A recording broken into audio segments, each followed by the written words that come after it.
नमस्कार विद्यार्थी मित्रों, गुड मॉर्निंग। केम छो? मजामा? 12 साइंस भौतिक विज्ञान प्रकरण नंबर 13 न्यूक्लियस। न्यूक्लियस ની અંદર આપણે લાસ્ટ છઠ્ઠા લેક્ચરમાં આપણે રેડિયો એક્ટિવિટી વિશે ચર્ચા કરી। એના પહેલા આપણે ન્યુક્લિયર બળ વિશે ચર્ચા કરી છે।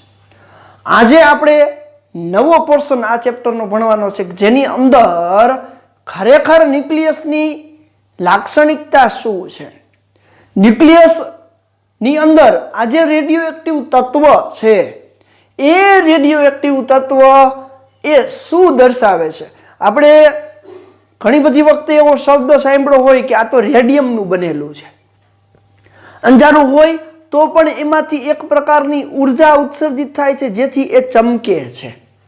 તો એ જે ઉત્સર્જિત ઉર્જા, પ્રકાશિત ઉર્જા, વિકિરણ છે એ વિકિરણનું સતત ને સતત કંઈક એમાંથી છૂટું પડતું હોય છે।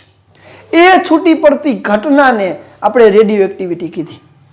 હવે આજનો પ્રશ્ન આપણો છે રેડિયો એક્ટિવ ક્ષય એટલે શું, એટલે કે વિભંજન એટલે શું, અને આ વિભંજન કેવા દરથી થાય છે એને આપણે સમજવાનું। કેવો દર એટલે કઈ રીતે થાય છે। તો આજનો આપણો પ્રશ્ન છે રેડિયો એક્ટિવિટી ઉપરથી રેડિયો એક્ટિવ ક્ષય એટલે કે વિભંજન એટલે શું, અને એના માટેનો ચર ઘાતાંકીય નિયમ અથવા તો ચર ઘાતાંકીય તારણ આપણે અહીંયા જોવાનું છે એનું સમીકરણ। પ્રશ્ન છે રેડિયો એક્ટિવ ક્ષય એટલે શું।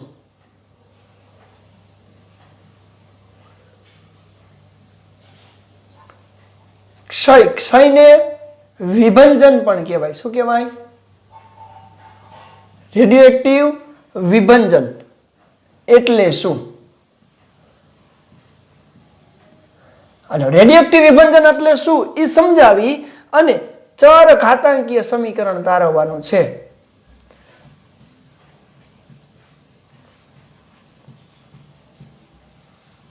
અથવા તો ચર ઘાતાંકીય નિયમ આપણે લેવાનો છે। વિદ્યાર્થી મિત્રો, બોર્ડ આપણું નાનું છે, વ્યવસ્થિત તમને ઉકલાય એવા મોટા અક્ષરે લખી શકું એટલા માટે તમે સાથે સાથે લખજો જેથી મારે ભૂસવું હોય તો કોઈ તકલીફ પડે નહીં।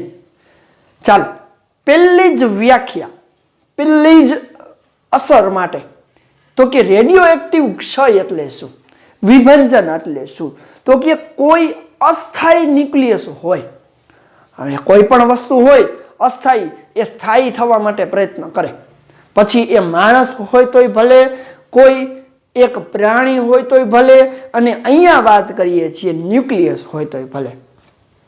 તો કે કોઈ અસ્થાયી ન્યુક્લિયસ સ્થાયી અવસ્થા પ્રાપ્ત કરવા માટે, કોઈ અસ્થાયી ન્યુક્લિયસ સ્થાયી અવસ્થા, સ્ટેબલ અવસ્થા પ્રાપ્ત કરવા માટે રેડિયો એક્ટિવ વિકિરણનું ઉત્સર્જન કરે છે। હવે રેડિયો એક્ટિવ ઉત્સર્જન થતાની સાથે જ અહીંયા સ્થાયીપણું પ્રાપ્ત થતું જાય છે। તો આ ઘટના જે થાય છે એ દરમિયાન એક પ્રકારનું રેડિયો એક્ટિવ વિકિરણ ઉત્સર્જિત થતું હોય, રેડિયો એક્ટિવ વિકિરણ ઉત્સર્જિત થતું હોય, અને આ રેડિયો એક્ટિવ વિકિરણ ઉત્સર્જિત થાય છે એ દરમિયાન ન્યુક્લિયસનું વિભંજન થતું હોય, એટલે કે આ ઘટનાને રેડિયો એક્ટિવ ક્ષય કે રેડિયો એક્ટિવ વિભંજન કહે છે। તો શોર્ટ અને સ્વીટ એકદમ સરળ વ્યાખ્યા કે કોઈ અસ્થાયી ન્યુક્લિયસ રેડિયો એક્ટિવ વિકિરણનું ઉત્સર્જન કરે, કોઈ અસ્થાયી ન્યુક્લિયસ, કોઈ અસ્થાયી ન્યુક્લિયસ રેડિયો એક્ટિવ તત્વનું અથવા તો રેડિયો એક્ટિવ વિકિરણનું ઉત્સર્જન કરે અથવા તો ઉત્સર્જન કરી સ્થાયી અવસ્થામાં આવે, ઉત્સર્જન કરી સ્થાયી અવસ્થામાં આવે, અવસ્થામાં આવે। હવે તમે જુઓ છો કે કોઈ અસ્થાયી ન્યુક્લિયસ હશે એ સ્થાયી અવસ્થા પ્રાપ્ત કરી લે, એ દરમિયાન એ ન્યુક્લિયસમાંથી જે વિકિરણ ઉત્સર્જિત થઈ ગયું એટલે કે એનો ભાગ છૂટો પડ્યો કહેવાય, ક્ષય થવું, વિભંજન થવું, આગળ જતા એને વિખંડિત પણ કહેશું, એટલે કે એ ઘટનાને રેડિયો એક્ટિવ ક્ષય કહે છે। એટલે કે કોઈ અસ્થાયી ન્યુક્લિયસ એ રેડિયો એક્ટિવ વિકિરણનું ઉત્સર્જન કરે, અહીંયા રેડિયો એક્ટિવ લખી નાખજો હો, રેડિયો વિકિરણનું ઉત્સર્જન કરી સ્થાયી અવસ્થામાં આવે ત્યારે થતી ઘટનાને રેડિયો એક્ટિવ વિભંજન અથવા ક્ષય કહે છે। તો આ જે રેડિયો એક્ટિવ વિભંજન છે એ આની વ્યાખ્યા થઈ। હવે ચરઘાતાંકીય નિયમ શું છે, ચરઘાતાંકીય સમીકરણ તારવવા માટેનો નિયમ શું છે એની ચર્ચા કરવાની છે। તો હવે હું ચરઘાતાંકીય નિયમ લખું છું રેડિયો એક્ટિવ વિભંજન માટે, રેડિયો એક્ટિવ ક્ષય માટે ચરઘાતાંકીય નિયમ। વિદ્યાર્થી મિત્રો, જો આ નિયમ તમને આવડશે તો આગળના અર્ધ આયુ, સરેરાશ જીવનકાળ, આ બધા જેટલા પણ પ્રશ્નો છે, જેટલા પણ સૂત્ર છે એ તમને આવડશે। નિયમ શું કહે છે, જો એકમ સમયમાં વિભંજન પામતા ન્યુક્લિયસની સંખ્યા, એકમ સમયમાં વિભંજન પામતા, વિભંજન એટલે ક્ષય, એકમ સમયમાં વિભંજન પામતા ન્યુક્લિયસની સંખ્યા,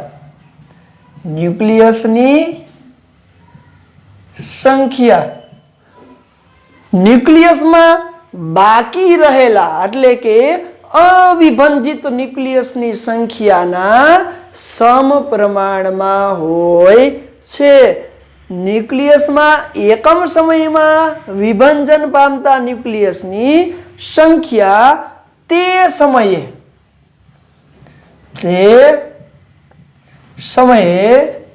ન્યુક્લિયસમાં અવિભંજિત કુલ સંખ્યા, અવિભંજિત કુલ ન્યુક્લિયસની સંખ્યાના સમપ્રમાણમાં હોય છે। આ નિયમને ન્યુક્લિયસના વિભંજનનો ચરઘાતાંકીય નિયમ કહે છે। એટલે કે ન્યુક્લિયસની કુલ સંખ્યાના સમપ્રમાણમાં જે અવિભંજિત રહી ગયા હોય, એકમ સમયમાં વિભંજન પામતા ન્યુક્લિયસની સંખ્યા, એકમ સમયમાં વિભંજન પામતા ન્યુક્લિયસની સંખ્યા, અવિભંજિત ન્યુક્લિયસ જે બાકી રહી ગયા હોય, વિભંજન થઈ ગયા એ સિવાયના અવિભંજિત હોય તેમની સંખ્યાના સમપ્રમાણમાં હોય। ચાલો હવે આપણે સૂત્ર સ્વરૂપ આગળ જવાનું છે। ખાસ સાથે સાથે લખતા જશો, કારણ કે સૂત્રની અંદર જે સ્ટેપ ટેક્સ્ટ બુકમાં નથી આપ્યા પરંતુ જેને સમજવા ખૂબ જ જરૂરી છે અને એ લખવા પણ ખૂબ જ જરૂરી છે, એટલે સાથે સાથે લખતા જજો જેથી મારે ભૂસવું હોય, આ બંને વ્યાખ્યા તો લખી જ નાખજો, જેથી મારે ભૂસવું હોય તો સરળ પડે। સાથે સાથે લખતા જજો। ચાલો હું ધારી લઉં, ધારો કે ટી જેટલા સમયે છે એ રેડિયો એક્ટિવ નમૂનાની અંદર, ટી જેટલા સમયે રેડિયો એક્ટિવ નમૂનામાં કુલ ન્યુક્લિયસની સંખ્યા ધારો કે n છે, એટલે કે કુલ ન્યુક્લિયસની સંખ્યા n હોય. હવે એના પછીનો થોડોક સમય જવા દો તો રેડિયોએક્ટિવ વિકિરણ ઉત્સર્જિત થાય એટલે કે એનું વિભંજન થાય. તો એ વિભંજન પામતા ન્યુક્લિયસની સંખ્યા હું ધારી લઉં. તો ચાલો ધારી લઈ. ધારો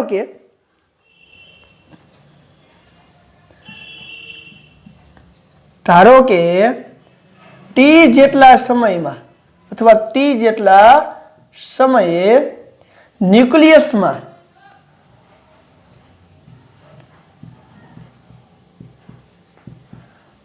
અવિભંજિત ન્યુક્લિયસની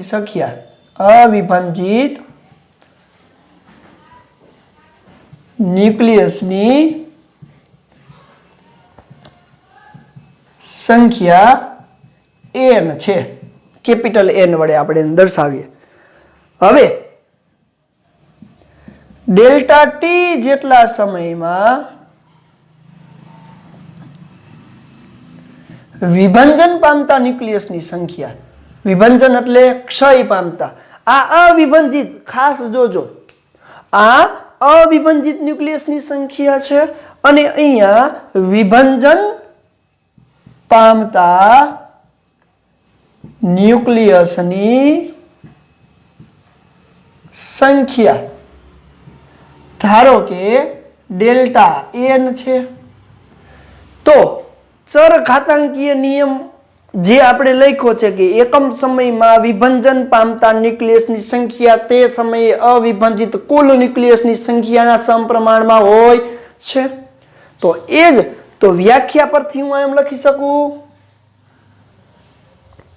વ્યાખ્યા પરથી હાલો અવિભંજિત ન્યુક્લિયસની સંખ્યા એટલે કે n ઈ કોના સમપ્રમાણમાં હોય છે?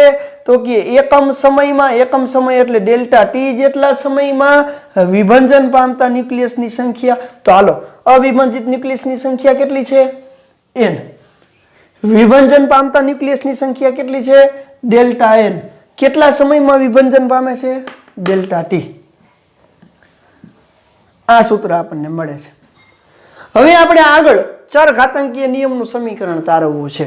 તો ચરઘાતાંકીય નિયમનું સમીકરણ તારવવું હોય તો હવે આને આમ લખું છું, હવે ચલની નિશાની કાઢું છું. તો જો સમય જેમ જાય એમ વિભંજન પામતા ન્યુક્લિયસની સંખ્યામાં વધારો થાય, અવિભંજિત ન્યુક્લિયસની સંખ્યામાં ઘટાડો થાય. તો અહીંયા ચલની નિશાની કાઢતા ડેલ્ટા n ના છેદમાં delta T is equal two minus lambda into n, જ્યાં લેમડા બરાબર ક્ષય નિયતાંક. શું દર્શાવે છે? ક્ષય નિયતાંક અથવા તો વિભંજન અચળાંક. ક્ષય નિયતાંક અથવા વિભંજન અચળાંક કહેવાય. શું કહેવાય? વિભંજન અચળાંક. અને ઋણ નિશાની શું દર્શાવે છે? ઋણ નિશાની, હાલો ઋણ નિશાની એ શું દર્શાવશે? અહીંયા લખું છું, કદાચ વિડીયોની અંદર ન આવે. હાલો, લેમડા શું દર્શાવે છે? ક્ષય નિયતાંક. અને ઋણ નિશાની અવિભંજિત ન્યુક્લિયસની સંખ્યામાં થતો ઘટાડો દર્શાવે છે. એટલે કે અવિભંજિત ન્યુક્લિયસ સંખ્યા એટલે અહીંયા કોણ છે? n. એટલે કે ઋણ નિશાની n માં થતો ઘટાડો દર્શાવે છે. n માં થતો ઘટાડો દર્શાવે છે. હવે આ સમીકરણને આપણે ચરઘાતાંકીય નિયમના સમીકરણ તરફ લઈ જવું છે. ચરઘાતાંકીય નિયમના સમીકરણ તરફ લઈ જવું છે. હાલો આટલું યાદ રાખજો, ડેલ્ટા n ના છેદમાં delta T is equal two minus lambda into n, જ્યાં લેમડા એક ક્ષય નિયતાંક છે, એક અચળાંક છે. એ અલગ અલગ ન્યુક્લિયસ માટે અલગ અલગ હોઈ શકે, પણ એક ન્યુક્લિયસ માટે તો એ અચળ જ હોય. હવે આપણે ચરઘાતાંકીય નિયમ તરફ જવું છે, એના નિયમના સમીકરણ તરફ જવું છે. ઉપરના બંને નિયમો હું ભૂસી નાખું છું અને ક્વેશ્ચન ભૂસી નાખું છું, કારણ કે હવે આપણે એના સમીકરણને તારવવું છે. અહીંયા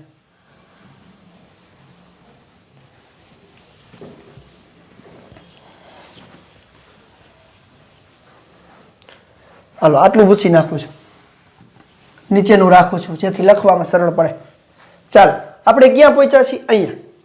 તો આ સમીકરણ છે ને આપને મળ્યું, એને હું સમીકરણ 1 આપું. હવે વિભંજન પામતા ન્યુક્લિયસની જે સંખ્યા છે એનો સમયગાળો ખૂબ જ નાનો લઈ લો. તો આપણે ધારી લઈએ કે ધારો કે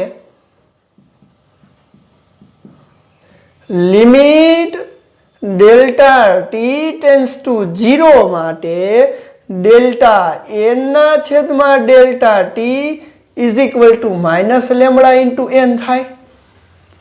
તો જો આવું થતું હોય તો એના માટે આપણે આમ લખી શકીએ dn ના છેદમાં dt ઇઝ ઇક્વલ ટુ, એટલે કે વિભંજન પામતા ન્યુક્લિયસની સંખ્યાનો સમયગાળો ખૂબ જ નાનો લઈ તો વિભંજન પામતા ન્યુક્લિયસની સંખ્યા પણ ઘટે. તો એવા સમયે આપણે માઇનસ લેમ્બડા ઇન્ટુ n આમ મળે. n ને નીચે લઈ જાઓ એટલે કે dn ના છેદમાં n is equal two minus lambda into dt. dn ના છેદમાં n is equal two minus lambda into dt. હવે જુઓ ચરઘાતાંકીય સમીકરણ તરફ જવું છે. એ કઈ રીતે વિભંજન દર આપે છે, વિભંજન દર આપે છે સમયની સાપેક્ષે, એને આપણે તારવવાનું છે. હવે હું ધારી લઉં, જો શરૂઆતમાં આપણે શું ધાર્યું હતું કે n જેટલા અવિભંજિત ન્યુક્લિયસની સંખ્યા છે. હવે હું શરૂઆતની t સમયે કેટલા હતા? n જેટલા. તો હું અહીંયા ધારી લઉં, ચાલો અને સમીકરણ નંબર 2 આપી દો. ધારો કે t બરાબર 0 સમયે, કારણ કે આપણે t બરાબર t સમયે n જેટલા અવિભંજિત ધાર્યા હતા. હવે હું શું ધારું છું જોજો, t બરાબર 0 સમયે અવિભંજિત ન્યુક્લિયસની સંખ્યા n0. t બરાબર 0 સમયે અવિભંજિત ન્યુક્લિયસની સંખ્યા n0 અને t બરાબર t સમયે, તો એ તો આપણે ધારી લીધી હતી, t બરાબર t સમયે અવિભંજિત ન્યુક્લિયસની સંખ્યા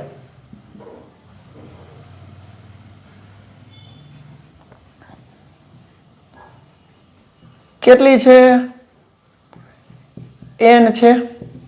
તો t બરાબર 0 સમયે અવિભંજિત ન્યુક્લિયસની સંખ્યા n0 હોય અને એના પછીના t સમયે અવિભંજિત ન્યુક્લિયસની સંખ્યા n થાય. તો સમીકરણ 2 નું t બરાબર 0 થી t અને ડાબી બાજુ n0 થી n સુધીનું સંકલન લઈએ તો આપણને એક નવું સમીકરણ મળશે. હાલો આ ભૂસી નાખું છું. તો અહીંયા લખી શકું સમીકરણ 3 નું t બરાબર 0 થી t બરાબર t અને n બરાબર n0 થી n બરાબર n સુધી સંકલન કરતા.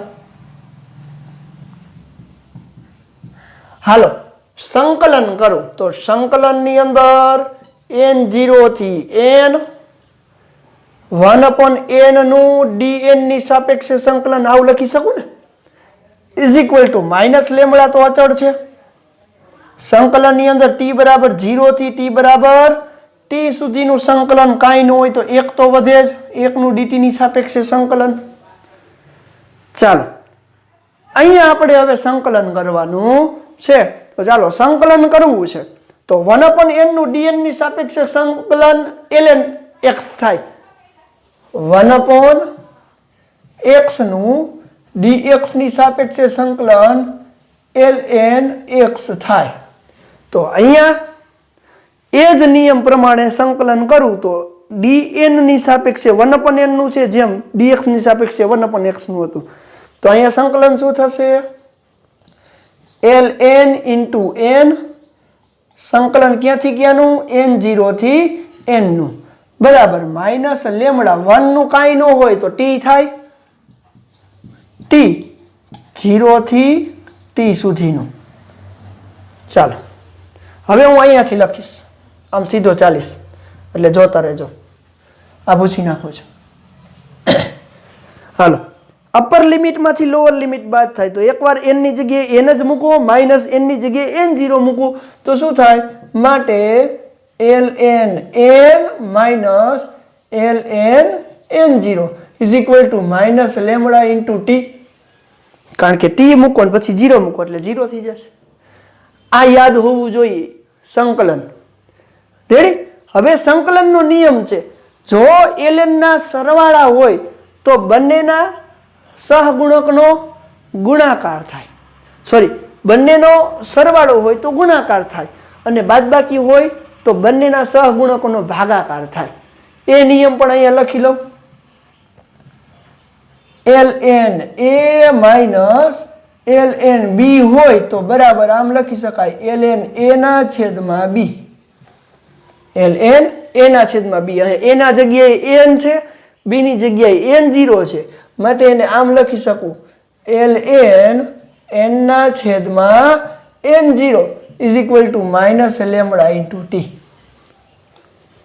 રેડી એકદમ સરળ છે હવે મારે લોગ કાઢવો છે લોગ ln જવા દેવું છે તો જમણી બાજુએ એક્સપોટેન્શિયલ ફંક્શન આવે શું આવે એક્સપોટેન્શિયલ મેથ્સ વાળા વિદ્યાર્થીઓને ખબર હશે કે આ બાજુ તમે ડાબી બાજુ ln ને કાઢવું હોય તો જમણી બાજુએ તમારે જે પણ મૂલ્ય હોય અને e ના ઘાતમાં લખવું પડે જ્યાં e ની વેલ્યુ 2.17 છે રેડી 2.71 અથવા 718 આપણે લઈએ છીએ તો અહીંયા ln મારે કાઢવું છે તો હું આમ લખી શકું કે n ના છેદમાં n0 is equal to e raise to minus lambda t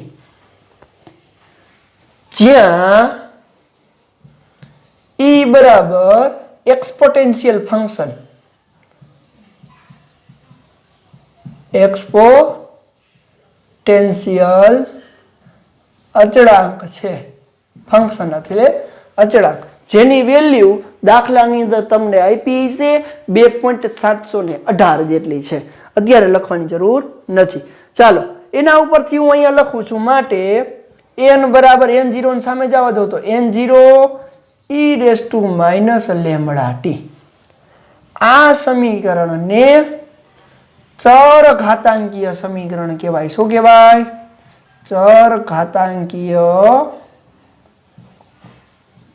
સમીકરણ તો આને શું કામ ચર ઘાતાંકીય શું કામ કહેવામાં આવે છે તો કે રેડિયોએક્ટિવ તત્વની અંદર વિભંજન થાય એ દરમિયાન અવિભંજિત પામતા ન્યુક્લિયસની સંખ્યામાંથી જે વિભંજન થાય છે વિભંજન પામે છે એ સંખ્યામાં કેવો ઘટાડો થાય તો કે એક્સપોટેન્શિયલ ફંક્શનની અંદર ઘટાડો થાય આ વિભંજન પામતા ન્યુક્લિયસની સંખ્યા હવે કહી દઉં આ અવિભંજિત કુલ ન્યુક્લિયસની સંખ્યામાંથી વિભંજન થાય છે જે સમયના એક્સપોટેન્શિયલ ફંક્શનમાં છે એટલા માટે જેટલા સમયમાં જેટલા વિભંજન પામ્યા છે એના પછીના સમયમાં એ વિભંજન દર ઘટશે વિભંજન દર ઘટશે શૂન્ય થતા ખૂબ જ વધારે વાર લાગે છે તો આ જે સમીકરણ આપણને મળે છે n બરાબર n0 e raise to minus lambda t આ સમીકરણને ચર ઘાતાંકીય સમીકરણ તરીકે આપણે ઓળખીએ છીએ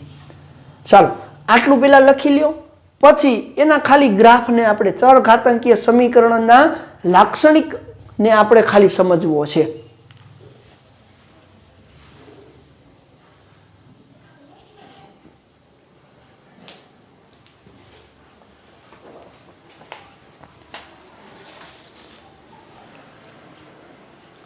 સમીકરણ એકદમ સહેલું છે એટલે કોઈ ડાઉટ જેવું કંઈ રહેશે નહીં છતાંય કોઈને કંઈ ન સમજાય તો વ્યવસ્થિત લખી લેજો અને એને ખાલી પ્રેક્ટિસ કરજો એટલે આવડી જશે હવે આપણે વાત કરવી છે અવિભંજિત ન્યુક્લિયસની સંખ્યા n વિરુદ્ધ અહીંયા જે સમય આપણે લીધો છે એના વિરુદ્ધનો ચર ઘાતાંકીય ગ્રાફને સમજવો છે કારણ કે ચર ઘાતાંકીય સમીકરણ કઈ રીતે વિભંજન કરાવે છે એની પણ ચર્ચા આપણે કરવી પડશે અને એ ગ્રાફને ડિટેલમાં જો કે આપણે અર્ધ આયુની અંદર જોવાના જ છીએ,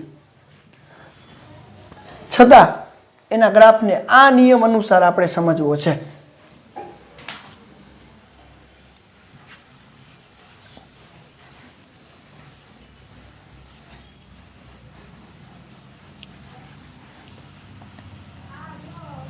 હાલો, ચર ઘાતાંકીય સમીકરણમાં ન્યુક્લિયસમાં અવિભાજિત ન્યુક્લિયસની સંખ્યા વિરુદ્ધ સમયનો ગ્રાફ.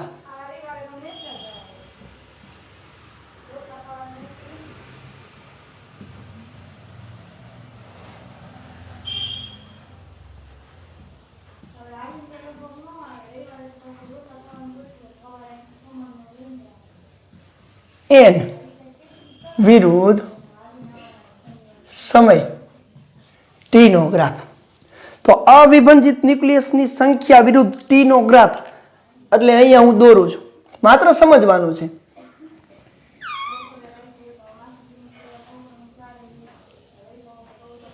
ચાલો, અવિભાજિત ન્યુક્લિયસની સંખ્યા વિરુદ્ધ, ધારો કે અવિભાજિત ન્યુક્લિયસની સંખ્યા અહીંયા છે, એના વિરુદ્ધ સમયનો ગ્રાફ.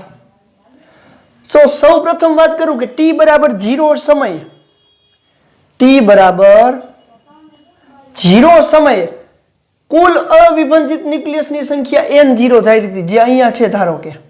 હાલો, તો કુલ અવિભાજિત, કારણ કે આ શું છે,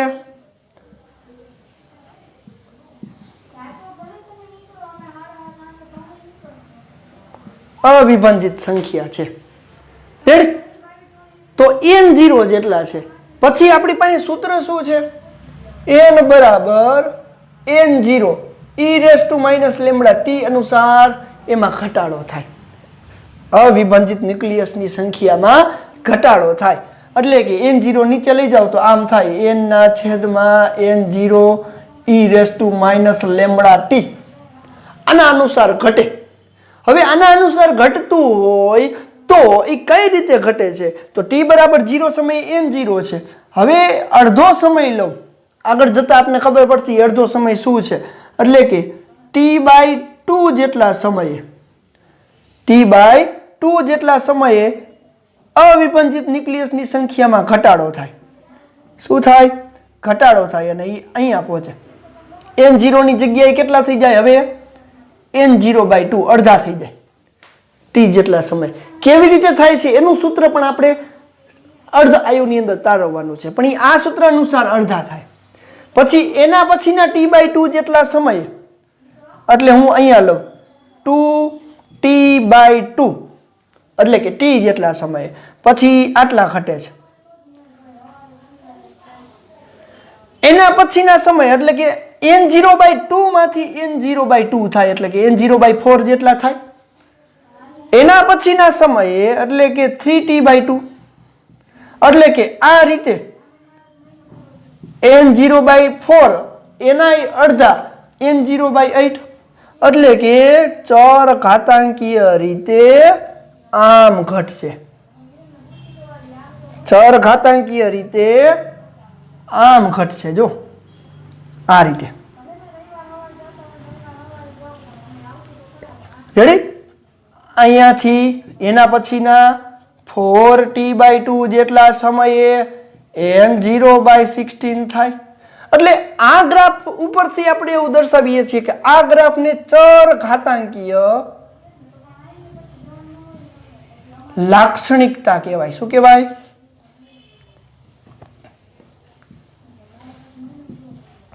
ચર ઘાતાંકીય લાક્ષણિકતા તરીકે આને ઓળખીએ છીએ. એટલે કે જેટલા સમયમાં એનું કુલ અવિભાજિત સંખ્યામાંથી અડધા થાય, એના પછીના સમયમાં એમાંથી અડધા થાય, પછી એમાંથી અડધા થાય, પછી એમાંથી અડધા થાય. એનો મીનિંગ આ દર સતત ને સતત અનંત સમય સુધી, એટલે કે ખૂબ જ લાંબા, અનંત સમય તો ન કહી શકાય, પણ ખૂબ જ લાંબા સમયગાળા સુધી આમ આ ગ્રાફ ઉતરતો જ રહીએ, ઉતરતો જ રહીએ, ઉતરતો જ રહીએ, જે આ ચર ઘાતાંકીય સમીકરણને આભારી છે. એટલા જ માટે રેડિયોએક્ટિવ તત્વની અંદર ચર ઘાતાંકીય નિયમ અનુસાર અવિભાજિત ન્યુક્લિયસની સંખ્યા વિરુદ્ધ સમયનો ગ્રાફ દોરવામાં આવે ને તો એ આવો ચર ઘાતાંકીય લાક્ષણિક આપે છે. ચર ઘાતાંકીય લાક્ષણિક આપે છે, જેને ચર ઘાતાંકીય સમીકરણની લાક્ષણિકતા તરીકે આપણે ઓળખીએ છીએ. તો આ ગ્રાફને હજી ડિટેલમાં જ્યારે અર્ધ આયુ વિશે ભણશું ત્યારે પણ સમજવાના જ છીએ. તો ચાલો આ જોઈ લેજો.